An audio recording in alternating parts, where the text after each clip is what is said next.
Good afternoon, everyone. Good evening. Good morning if it's in Australia. Welcome to Coffee with Caroline.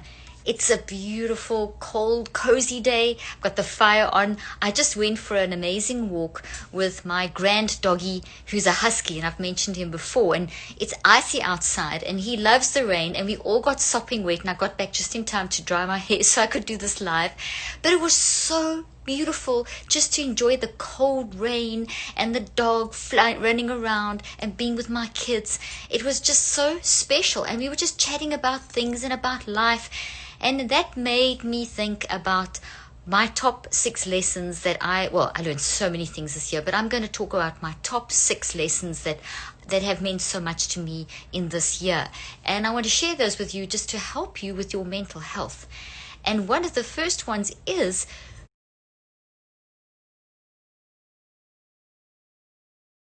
just learning to create joy instead of waiting for joy to come to you. We've got this commodity kind of visualization, or version, I should say is a better word, of what joy is. As though it's something out there that we can get inside of us, and we kind of wait for it to come to us on a plate, and then when it doesn't come, we say, well, where's my joy? But you create that joy by appreciating those beautiful moments.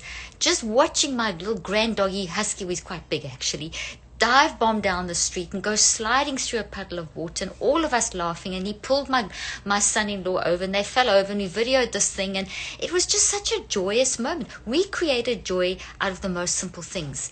It wasn't a commodity, it was something that we created. Just before that, we had had lunch together as a family, because being New Year's Eve, and it was just the whole joy of cooking together, and the smells and the tastes and the joy and the laughter, and all eating too much, and then it was just so beautiful. That's creating joy. And you have to look for those things that they don't. You don't have to go and buy joy. You have to look for them in you and notice them in the small things around you. And it could be a touch of a smile from a loved one. It could be a touch. It could be looking at a leaf falling off a tree. It could be looking at, I love white roses, and just looking at white rose, whatever. It's taking joy in a cup of coffee. And I love I know it's not the prettiest mug, but it keeps my coffee hot, and I'm always drinking coffee. I love Bulletproof coffee. I love organic coffee, and I drink black. And I'm always drinking coffee. I love Bulletproof coffee. I love organic coffee, and I drink black coffee. And it's so good for your brain, by the way. It's seriously good for your brain. One of nature's best antioxidants. And so just the joy of drinking hot coffee and what it does for me. That's the creating of the joy. And I decided that in this year, I chose so many times to create joy in those moments where there wasn't joy. And I could have got lost in all the things that have been going on this year, all the crazy things that have been going on this year. And even simple things like, I know my husband, this is the craziest thing, but I have been so housebound by the book that I'm writing, this new book, Cleaning Up Your Mental Mess. It's on pre-order now. This is my baby. I have written my 19th book, and I am super excited about this. This is where you'll learn about my 5 steps. It's a neurocycle based on my most recent clinical research. And it's on pre-order now, and there's amazing bonus chapters. We're starting a book club, and you get the first 3 weeks of a book club for free, learning how to use this. There's bonus chapters for children. There's some research chapters for these bonuses when you pre-order. So go to the link and pre-order this book. It is filled with teaching you how to manage your mind using the scientific principles of the neurocycle. Anyway, while I was writing this book, I was really finishing my clinical trials, and really busy and housebound, and I just hadn't spent enough time with my husband, and we had to go. We went out. Honestly, I never go to Target. I don't really like going to the shops. We went to Target, and I enjoyed Target because we had to go and get some stuff there. And I mean, it was such a simple thing, but we had such joy just being together and doing something so simple. I mean, that really sounds crazy, going to Target, and that's joy. I mean, I don't like Target, I don't like big shops, but it was just the act of doing something different. Just going for a cup of coffee with one of my kids, or you get the drift. Okay, so that's when I'm just glancing to the side because I've written these down to keep me on track. Okay, then the other thing that I learned this year was the importance of boundaries. Now, my good friend, Dr. Henry Cloud, and a lot of you know Henry Cloud, he is just, I mean, he's the king of boundaries and the king of teaching boundaries. And I've learned so much from him. He, in fact, did a session at my most recent virtual mental health summit, and you can actually purchase that, all 11 sessions, one of which is his, and it's super cheap at the moment. You can it's on, I think it's still on sale, but if it's not, forgive me, it's available, and there's 11 amazing sessions. Anyway, boundaries are if someone is coming in your space. So think of your home. This is the example Henry uses, so I'm just going to use his example because, as I said, he's the king of boundaries. So you've got your home and you've got your walls. We have a patio and we have walls on either side of our patio, and our neighbors on the other side. And so if that's a boundary line, so if they came into my yard and they started painting my walls another color or something, that means that they've invaded my space. And if you told them, hey, I don't want you in my garden painting my walls or replanting my plants or whatever, then you are not being difficult. You are setting boundaries. Now, you can have a gate where you can invite them in and they can come and visit you, but coming over and taking over something that is yours will leave you feeling like you have had a line crossed. That's literally what a boundary is. And I really started seeing that if we don't set up boundaries, we become an enabler. We are enabling that other person and almost allowing them to justify bad behavior. So not only does it hurt you and damage your brain because it's toxic, but it's also hurting them and damaging their brain. So setting boundaries is a very, very healthy concept to help you. And so this year I really learned more about setting boundaries. Now, I've been in this game for 38 years. I've done 38 years of research. I've been in mental health. I've had clinical practice for 25 years. I've got 4 kids. I've been married 34 years. I've got a lot of experience around mental health, but my attitude is always I can learn something new. And this year I really, really focused a lot on boundaries and how to set them, what they are, and how to use them, and how to say no, and how to, when you set a boundary, very often that person is used to crossing the boundary, so they feel maybe angry at you or get aggressive towards you when you set that boundary. And it's being able to take that guilt. And this is, by the way, one of the questions that was asked. So I'm answering that question at the same time as, actually a lot of people ask the question about boundaries. So I'm answering the question as well as saying this is a lesson I learned this year. But dealing with the guilt that comes from setting a boundary and then it kind of offends other people, you just got to be strong. You've got to see what that guilt is. That guilt is a very powerful emotion, and you can take that guilt and you can use it to springboard yourself into not enabling that person, kind of disenabling, because enablement is not a healthy thing to do for someone. You're enabling someone to manipulate you or carry on with their behavior that they shouldn't be carrying on with. So you want to recognize the boundaries necessary to stopping the enablement, and their reaction can make you feel guilty. So you have to immediately grab that guilt, that signal, and ask yourself, why am I feeling guilty? Do I need to feel guilty? What is this guilt? And can I use it? Can I repurpose the guilt for something else? Now, that's a really cool idea, to repurpose the guilt that comes from setting a boundary into something else. And what could it be? It can be repurposed into helping that other person. So you actually then help yourself and you help the other person. You kind of swing it around and you repurpose and say, okay, I'm not going to feel guilty about their reaction. I'm going to stay calm and think, where does their reaction come from? Could that reaction be maybe significant, or what is the underlying cause? Every single thing that a person does has an underlying cause, and that there's a symptom going on there. So by you setting up a boundary and not enabling them to grow their toxic way of managing, you then help them to you kind of shift it back and calmly repurpose, so that they can then help to find the root of that need to cross boundaries, and then you're helping them. Yes, it's unpleasant doing it. It's uncomfortable, but and that's another lesson I've learned this year. And it's something I've taught, and it's something, when I say I've learned this year, it's something that I've been learning for years. And I think it is a skill that takes us years to learn, and that is being comfortable with messiness in relationships. Okay, being comfortable with the uncomfortable, accepting it, not thinking, oh my gosh, this is the end of the world. We're having this heavy discussion, and this person saying that, and that person saying that, and I'm feeling all uncomfortable, and this must be wrong because I'm feeling uncomfortable. No, you are feeling uncomfortable because it's messy, and in the depths of the mess, there is the opportunity for growth and repair. repair and growth, growth and repair. If you don't have the messiness, you can't have the growth and the repairing.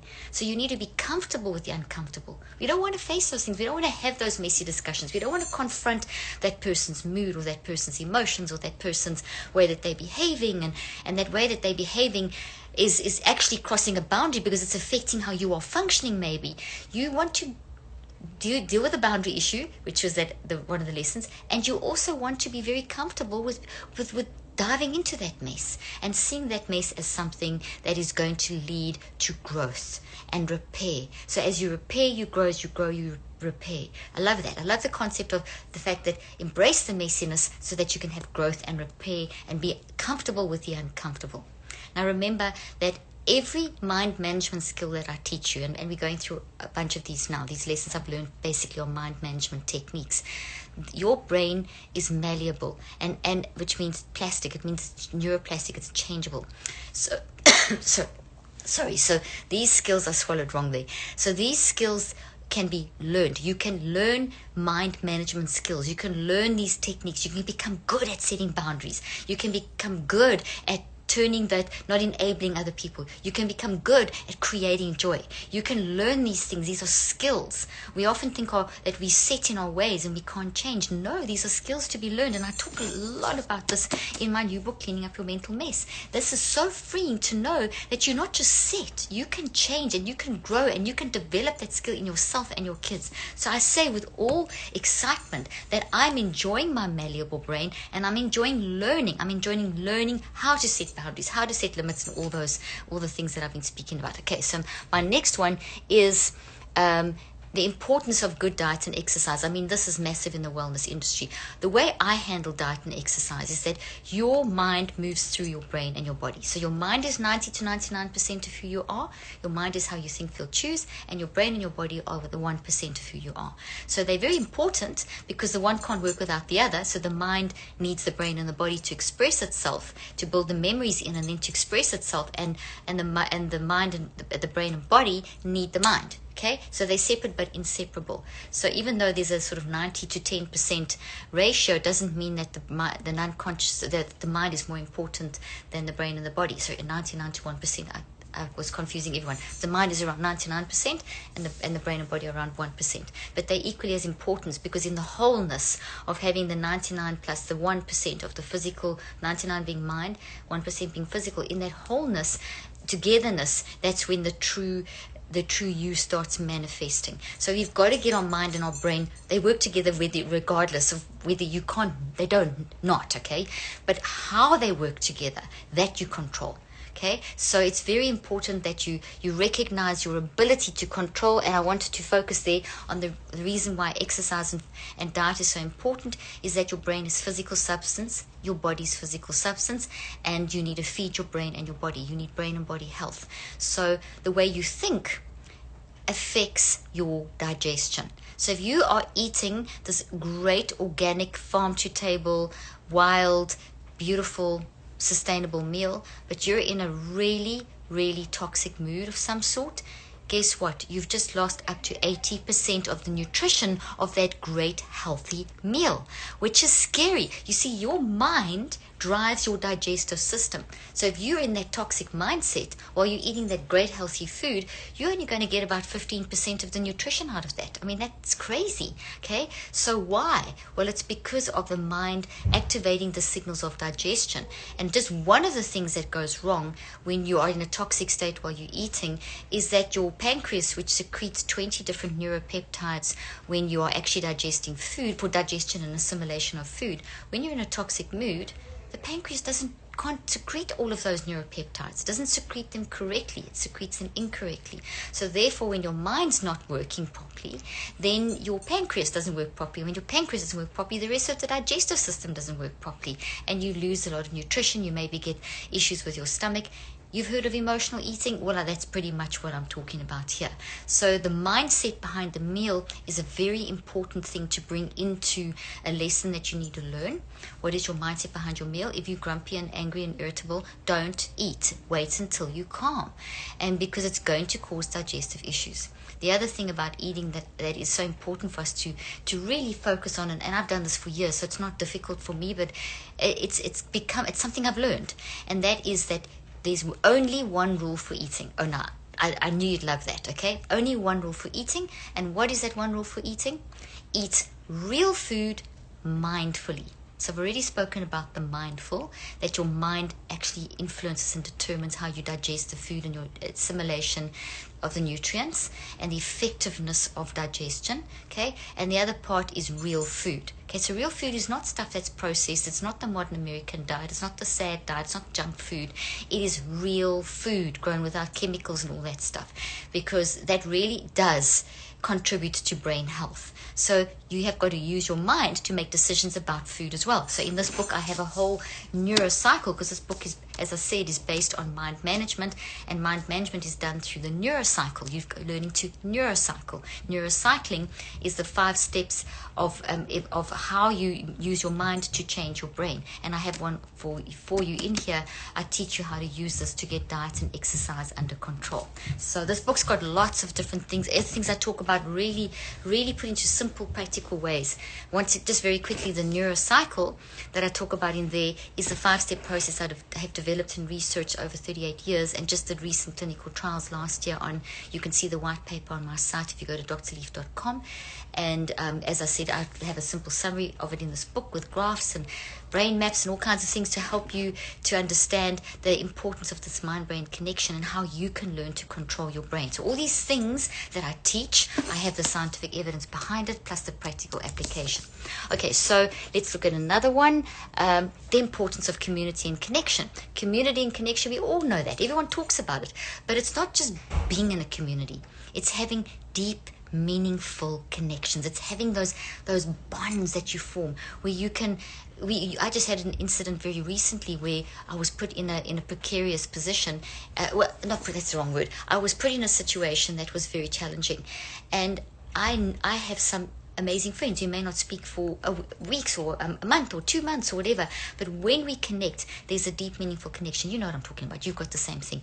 And there were 2 people that I knew could help me through a situation that I was going through because of my deep, meaningful connection. And I knew I could phone them up at 11 o'clock on the one night, and it was actually, I talked to them till like 1, 2 in the morning, getting advice and guidance on how to handle that situation. That's a deep, meaningful connection. It's so healthy for your brain and your body. So and it takes work to develop that kind of bond and that kind of trust. We bonded. We make each other better. We know all of this stuff. And in quantum physics, it actually so great when you see the quantum physics research, which shows that we all are at our most fundamental level are these waves of energy, and we're there to enhance each other. You know, like when a wave goes on another wave, it becomes a bigger wave. So we can enhance each other, or we can cancel each other out. When the trough and the crest hit each other, then you get it goes flat. So we can either flatten each other or we can enhance each other. We are entangled in each other's lives. So deep, meaningful connection is so important.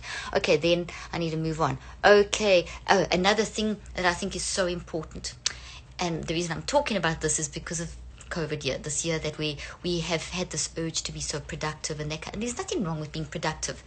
Being productive is really a natural human tendency to produce, to be productive in what you're interested in. The problem I have is comparing your productivity to someone else. So that's another lesson I've learned this year. Don't look at what you've done and compare it to someone else and think that you're not as good or that you're better. So productivity needs to be determined by you, for you.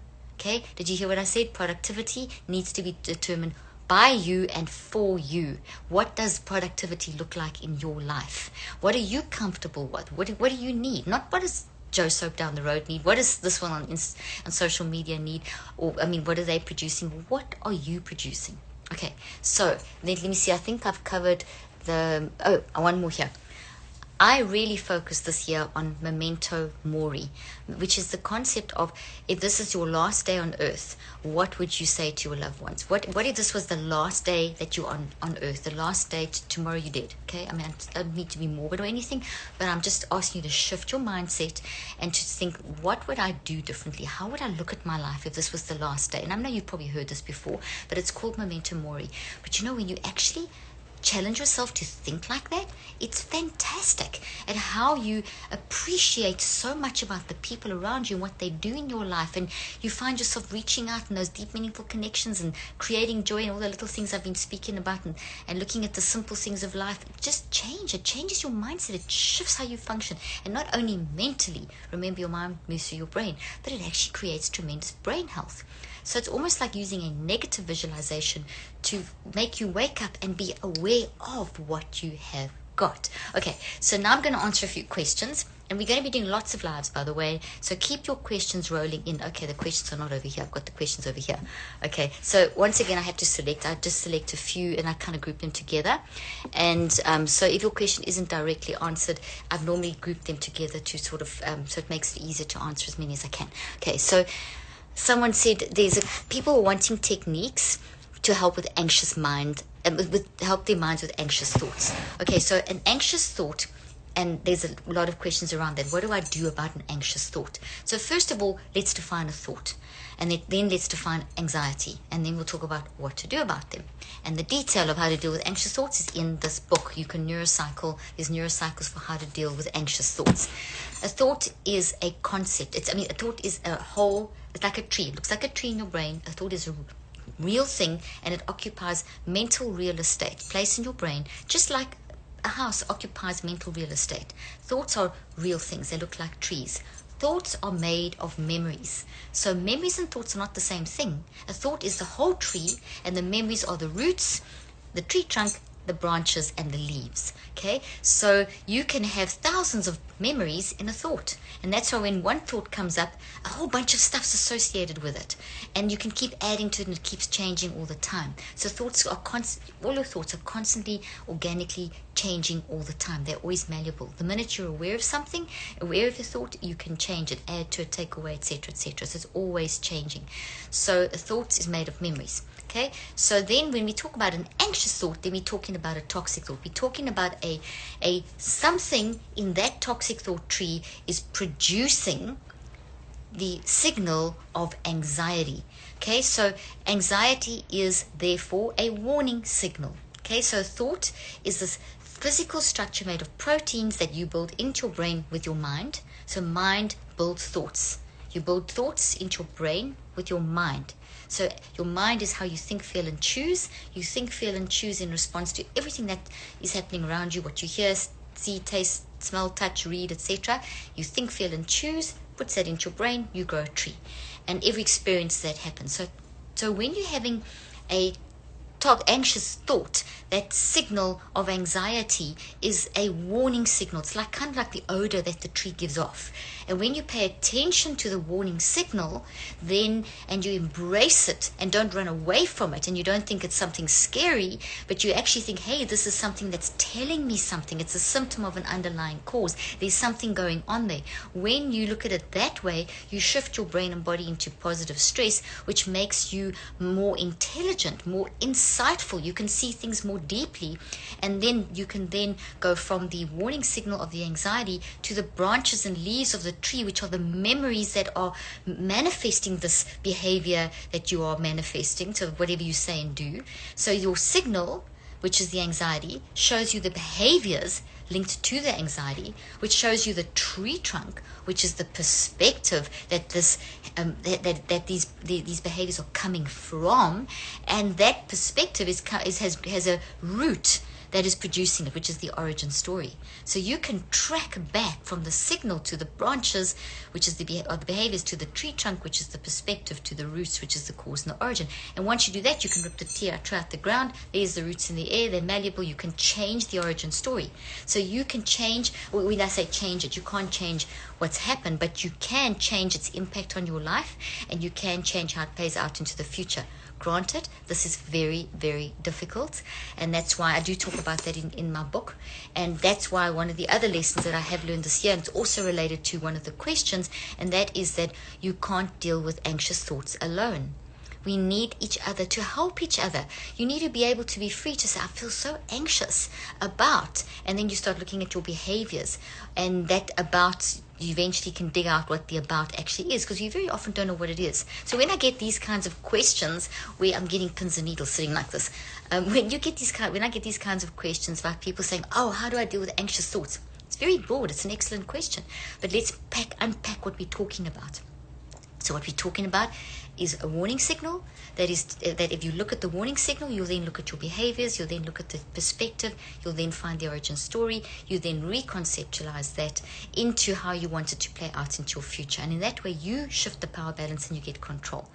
And that takes me to another question, is that this is not going to, so someone said there, I read all these techniques and I hear all these great things, but I use them for a few days and then I don't apply them. So basically that went to another question that spoke about, I'm just having a look at the questions here, about application. How do I get myself to apply these things? Well, like I said in the beginning, your brain is malleable, and your mind management, which is using your mind to change your brain, is a skill that you can learn. You can learn to do these things, but learning to do these things, sticking to the techniques and training yourself to literally learn to stick to something is a skill. So sticking with something, it's going to take you 63 days to train yourself just to stick with something. So if you're battling to stick with something, you most probably are giving up at around day 4. So you use it for around about 4 or 5 days, and then you just give up on it and you move on. But it doesn't take only 3 or 4 days or 5 days to turn something into a habit that you'll keep using it. It takes a full 63 days. And then so you've got a neurocycle. You've got to use the 5 steps daily for 63 days. And that's what this book teaches. So please pre-order this book. It's life-changing. It's my book. I'm telling you about that. But this is based on so much science. It's not some woo-woo wellness motivational technique or saying or concept. This is hardcore science to teach you how to learn to train your mind, to train your mind to change your brain. So you use your mind, your core inner wisdom, and you develop that to train your mind to control those anxious thoughts, to control those toxic thoughts. Now, there are lots of different warning signals. So anxiety isn't one. I did a post about this recently, and I actually said, and I gave some examples of this, and it was 3 days ago, and I spoke about emotional and physical warning signals of things like, I rephrase that. I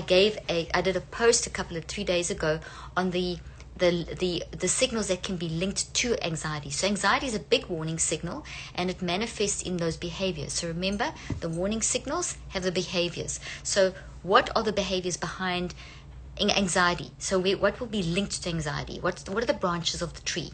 So a difficulty concentrating would be one. A sense of dread, nausea and digestive issues, irritability, perfectionism, procrastination, difficulty with decision making, sleeping issues, worsening headaches, being over controlling, excessive working out, light and noise sensitivity, derealization and depersonalization, excessive need to use the bathroom, intense dreams. Okay, so knowing your signals, okay, and knowing your signal, like for example anxiety, and knowing how to recognize the behaviors behind the signal. You may not have all of those, but maybe a few of those that I read out you do have. And then you've got to look at, well, what's the perspective these are coming from and why? So you're going deeper into your non-conscious mind. You're finding that toxic ball of energy in your non-conscious mind, and you're pulling it out, and you are reconceptualizing it into healthy energy in your brain. Energy is never lost, it's always transferred. Okay, so then the next question over here is, actually there was another one around anxiety. Someone went for a COVID test and they're very anxious waiting, and in the anxiety of waiting they're starting to experience symptoms. And then there was someone else who asked something around, sometimes when I think about something I can almost feel it in my body. Well, that is correct, because your mind and body are connected. Okay, so your mind works through your brain and your body. So if your mind is thinking, oh, I've got COVID, your body responds, and you can start manifesting the symptoms of something. And this is what I even showed this in my research, my most recent clinical trials, that when you are very anxious, your immune system does change. You will have changes in something called prolactin, for example, and homocysteine, for example. So there's changes in the blood, there's changes in the DNA, there's changes in the brain waves. So there's a physical response to those feelings of anxiety, and over time they accumulate accumulate, and then you can land up with all kinds of problems and diseases manifesting in your physical body. So it's really good to train yourself to recognize your signal. Don't chase it away. Don't be scared of it. And embrace it and process it and reconceptualize it, and using the neurocycle will really help you. In the book club that we've got, which is part of the 3 weeks is a bonus book club, I'm going to be doing neurocycles on all kinds of things. So like, you can send in your requests, and you'll be able to ask me, how do I do a neurocycle for, and then I'll teach you how to do that. Now, this book is filled with examples. Let me tell you, when you know how to neurocycling is the new biohack, okay? It is the biohack. Neurocycling is how you use your mind to change your brain and change your life. It helps you to achieve mental peace in the midst of chaos. It doesn't mean your life's going to be rosy and everything's going to all go away and you're just going to be walking around like a smiling avatar. It means that you're going to be able to deal with the hard stuff. It means you're going to be able to stay calm in the midst of a crisis and have wisdom and clarity of mind. It means that you're going to get those exercise routines, etc., under control. Okay, I had another great question, was what do for mental health professionals that are on the front line with COVID. I just want to honor you and thank you, for I've seen firsthand how these so many of medical professionals, my friends and people just in the work that I do, just seeing people in hospitals and these frontline workers, they're just amazing. I met someone the other day who's just had a baby. The baby's 3 months old and she's out there working with COVID patients. I mean, it's just fantastic. So I just want to honor you. But we got a question from one of these amazing mental health professionals who is really battling with the anxiety and that they are experiencing related to this constant overwhelming looking after people all the time, and the constant, watching people dying and going through that pain. That is really hardcore on doctors. And in fact, physicians and people in the health profession, 1 doctor a day is dying from suicide because of the pressure. So for this particular person, the medical professional asked, what are some tips? And there's a lot of tips, and I don't have time to go through all of them. Everything I say basically is already a tip that you can use as a mental health professional. Is looking at the anxiety signals and seeing joy in the little things. Everything I've said so far you can apply and will help you. But in addition, there's two key things that I think will really help medical professionals. And one is developing a sense of community. I happened to be in a hospital recently for not because I was sick, but for a work thing. And what I was just astounded that there in the time that I was there were like 140 cases, severe cases of COVID that came in. But what I noticed amongst the health professionals was something that I hadn't noticed for a long time. And I've been around hospitals for years because of the work that I do. And generally, there's a lot of camaraderie, but this was different. What I saw very recently in this discussion around with the mental health professionals was a tremendous camaraderie around the people connecting with each other, wanting to know about each other's lives, really getting excited about you're going home to see your baby, give your baby a hug, and that's amazing, and clapping for each other. So it was that people. I've got friends, I've got people that really care about the fact that I've got this baby of 3 months old and I'm here helping COVID patients. And someone lady was leaving and said, I'm going to the end of my shift now and I'm going to go and do this. And then someone said, go home and have a hot bath and go and have a rest, and we're going to miss you, but we look forward to seeing you tomorrow. That camaraderie is vital to refuel you. You know how great you feel when someone has said something nice to you and done something nice? Well, that camaraderie as a mental health profession. Are you getting it? I know we're all told, mental self-care, take time for yourself. You must do that. Are you doing that? And that is one of the main tips that I will give you, is you do need to take that time, even if it's an hour. You got to find your recharge, and you've got to recharge. But you can also recharge with this beautiful camaraderie, which I think is vitally important. Then there's another tip that I think will help mental health professionals and mental health professionals and physicians and those frontline workers is and people right in the front line when it comes to dealing day to day, day in and day out with the challenges of COVID. And that is, okay, I actually wrote it down here. I want to make sure that I say it correctly, is wanting what you already have. Wanting what you already have. This is such a cool concept, okay? It's the last concept I'm going to talk around today. Wanting what you already have. What do you have as a mental health worker or as a physician, a frontline worker? you have some phenomenal knowledge in there. You spend years and hours studying this knowledge that is just so incredible to know how to physically help the human body and to help people with mind issues. And that is what you have. So it is knowing, it's the mindset of wanting what you already have. You already have knowledge, and you wanted that knowledge because you studied that. So instead of thinking, I know it's hard, and you've got to also embrace, not instead of thinking, you've got to embrace that overwhelmed feeling, and that's a signal that you're burning out. You need to take rest and have that camaraderie. But what will also help reboot you is to want what you already have. You already have beautiful knowledge. Want it and own it and get excited about, wow, I learned this about the vaccine. I learned this. I could do this. I could help them with that. I know that. And it's wanting what you've already got and enjoying that and reveling in that knowledge. That builds resilience in the brain. It builds brain strength. It's called brain building, literally. Wanting what you have. Why do I keep... Let me read it again. Wanting what you already have, okay? I just love that phrase, wanting what you already have. And when you want what you already have, you're going to build your brain. I've got a whole chapter in here on brain building. It's something I would do with my patients before I did any trauma work, any hard learning work with ADHD and that kind of thing. I would work on brain building, wanting what you already have. In other words, what's your desire, what knowledge do you have, and then growing it, which grows brain resilience. When I'm really tired and anxious and stressed, like happens, I'm human. We all do it, okay? So it's normal. It's reactions to life. I don't just allow it to wash over me and control me, though. I take that signal and look where it comes from.